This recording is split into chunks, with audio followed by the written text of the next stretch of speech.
नमस्कार दोस्तों, मैं किशन साहू आपका स्वागत करता हूं अपने चैनल पर। बहुत ज़्यादा कैंडिडेट्स हमारे वीडियो के कमेंट सेक्शन में कमेंट करके ये पूछ रहे थे कि हमने एग्ज़ाम नहीं दिया या फिर हमने एग्ज़ाम दे दिया है, अब रिफ़ंड कब मिलेगा, और हमने एग्ज़ाम नहीं दिया उस कंडीशन में हमारा रिफ़ंड मिलेगा या फिर नहीं, यदि मिलेगा तो किस प्रकार से हम अपना रिफ़ंड क्लेम कर सकते हैं। और सारी कुछ डाउट आप सभी का जो है तो इस वीडियो में क्लियर करने वाले हैं, तो आप लोगों को बिल्कुल क्लैरिटी मिल जाएगी। रिफ़ंड से रिलेटेड हर एक डाउट आप लोगों का सॉर्ट आउट करने की कोशिश करेंगे। तो छोटी सी रिक्वेस्ट है, वीडियो को अंत तक ज़रूर देखिएगा। तो चलिए शुरू से शुरू करते हैं आज की इस वीडियो को। दोस्तों, रेलवे के अंतर्गत जितनी भी भर्तियां आयोजित कराई जाती हैं, सबसे पहले तो मैं आप लोगों को बेसिक सा रूल समझा देता हूं जो कि रेलवे का है ना। तो रेलवे का जो कि एक क्लियर एवं क्रिस्प रूल है कि आप लोगों का जितना भी पैसा लगेगा, यानी कि जब भी आप लोग फॉर्म भरते हो, आवेदन करते हो, तो उसमें जो भी आप लोगों का चार्जेस लगता है, तो रेलवे के द्वारा ये जो कि ऑफिशियल अनाउंस किया गया था और अपने आधिकारिक नोटिस में ये लिखा भी हुआ है रेलवे के कि आपका रिफंड की अमाउंट, यानी जो भी आप लोगों का फीस वगैरह लगेगा, वो आपका फीस पूरी की पूरी वापस होगी। मतलब जनरल ओबीसी बच्चों को छोड़कर बाकी जितने भी कैंडिडेट्स रहेंगे उनका फुल यानी कि 100 आउट ऑफ 100, 100 में से 100% पूरी की पूरी आप लोगों की फीस की रिफंड होगी। और रही बात जनरल और ओबीसी के बच्चों की, तो उनका सिर्फ और सिर्फ 100 रुपया फीस की कटौती होगी। यानी यदि ये 500 लगा है तो 400 मिलेगा, 1000 लगा है तो 900 मिलेगा। इस प्रकार से आप लोगों की फीस वापस हो जाएगी।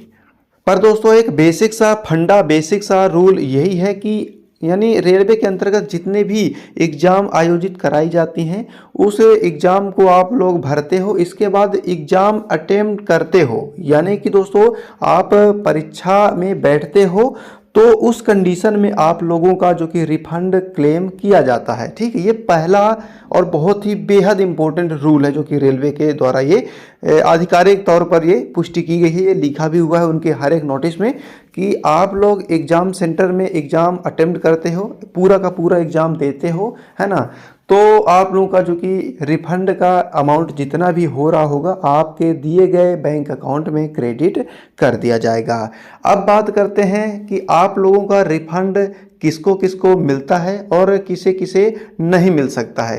तो अब डिटेल में जानने का प्रयास करते हैं कि आखिर में रिफंड किसे किसे नहीं मिल सकता है। ठीक है, पहले तो हम ये बात करेंगे कि रिफंड किस कंडीशन में आप लोगों का फंस सकता है, और बिल्कुल 0% पॉसिबिलिटी है कि आप लोगों का रिफंड मिलेगा। पहले तो दोस्तों जानते हैं कि कौन कौन एलिजिबल नहीं होगा रिफंड के लिए। तो पहला जो कि इम्पोर्टेंट है, वो कैंडिडेट्स आएंगे जिन्होंने रेलवे के अंतर्गत किसी भी पोस्ट के लिए आवेदन किया है। उन्होंने आवेदन किया परंतु फीस वगैरह सब कुछ पेमेंट किया, परंतु उन्होंने यानी कि किसी कारणवश एग्ज़ाम सेंटर पहुँचे ही नहीं, यानी कि अपना एग्ज़ाम ही नहीं दिया। ऐसे लोग, ऐसे जो भी कैंडिडेट्स होंगे, उनका जो भी रिफंड का अमाउंट होगा, जितना भी उनका लगा होगा, बिल्कुल दोस्तों उनका रिफंड का अमाउंट नहीं मिलने वाला। ठीक है, और दोस्तों दूसरे उस प्रकार के कैंडिडेट्स आएंगे जिनको रिफंड नहीं मिलेगा।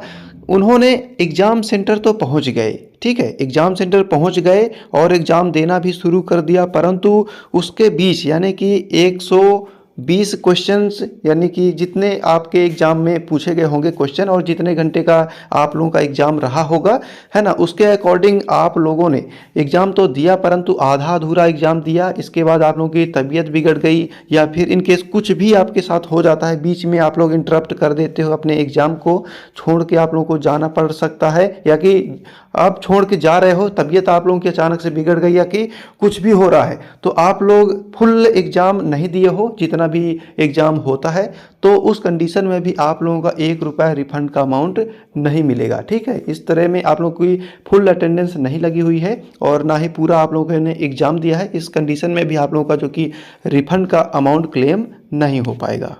और दोस्तों तीसरे उस प्रकार के कैंडिडेट्स आएंगे जिन्होंने अपने फॉर्म भरते समय बैंक की डिटेल इनकरेक्ट डाली थी, यानी कि जो कि अकाउंट नंबर या फिर आईएफएससी कोड वगैरह में किसी प्रकार की गड़बड़ी की थी, उनका भी रिफंड का अमाउंट क्लेम नहीं हो सकता, यानी कि नहीं मिलेगा। इसके बाद चौथे जो कि उस प्रकार के कैंडिडेट्स आते हैं जिन्होंने अपने फॉर्म में, यानी रेलवे के अपने फॉर्म में अपनी खुद की पर्सनल बैंक डिटेल सबमिट ना करके किसी और की बैंक डिटेल सबमिट कर दिया है। इन केस आपने अपने बैंक डिटेल ना डाल के या फिर आपका खाता नहीं था, तो उस कंडीशन में आप लोग अपने माँ बाप, भाई बहन, दोस्त यार का किसी का भी बैंक डिटेल डाल दी है, तो उस कंडीशन में भी आप लोगों का रिफंड का अमाउंट नहीं मिलेगा। ठीक है, इसमें 80% पॉसिबिलिटी है कि नहीं मिलेगा, सिर्फ वो 20% आप लोग संभावना जता सकते हो कि मिल सकता है, क्योंकि आरआरबी जब भी रिफंड का अमाउंट क्लेम करते हैं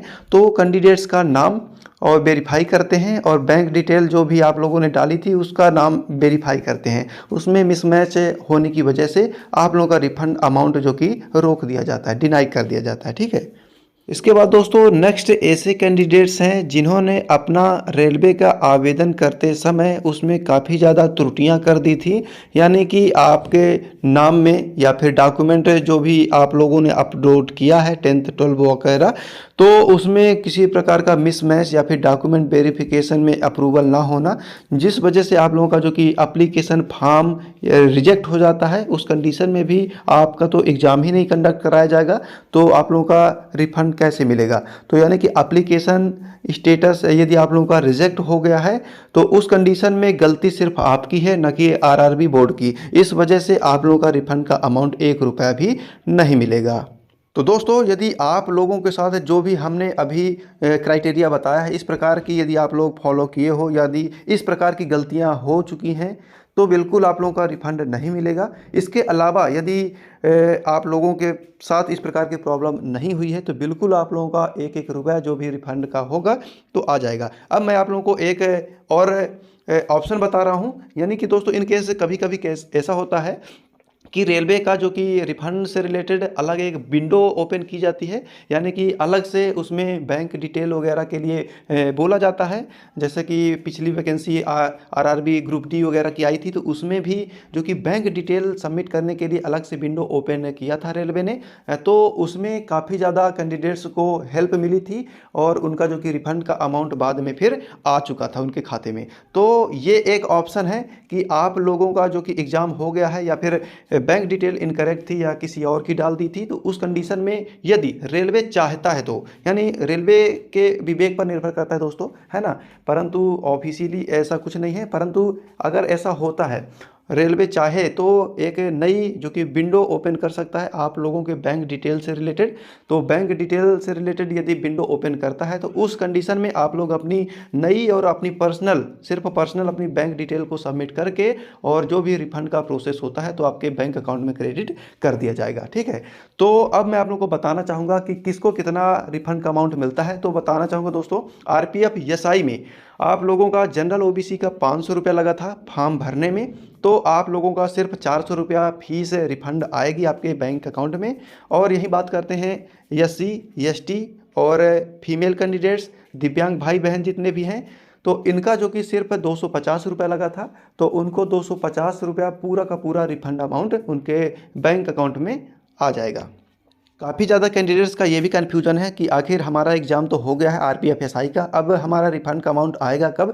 तो बताना चाहूँगा दोस्तों, अप्रॉक्सीमेटली 42 से 45 दिन का समय लगता है जो कि रिफंड का अमाउंट प्रोसेस करने में। तो आप लोग समझ सकते हो जनवरी के एंडिंग तक में आप लोगों का जो कि रिफंड का अमाउंट आपके दिए गए बैंक डिटेल में जो कि क्रेडिट कर दिया जाएगा। तो दोस्तों ये थी RPF SI exam refund policy के बारे में पूरी जानकारी। अगर आप एलिजिबल हैं तो ज़रूर अपना रिफंड क्लेम करें, और जो कैंडिडेट्स इन क्राइटेरिया में नहीं आते उनका रिफंड प्रोसेस नहीं होगा। अगर आपको ये वीडियो हेल्पफुल लगा हो तो प्लीज़ वीडियो को लाइक करें, शेयर करें और चैनल को भी सब्सक्राइब करना ना भूलें। मिलते हैं अगले इन्फॉर्मेटिव वीडियो के साथ।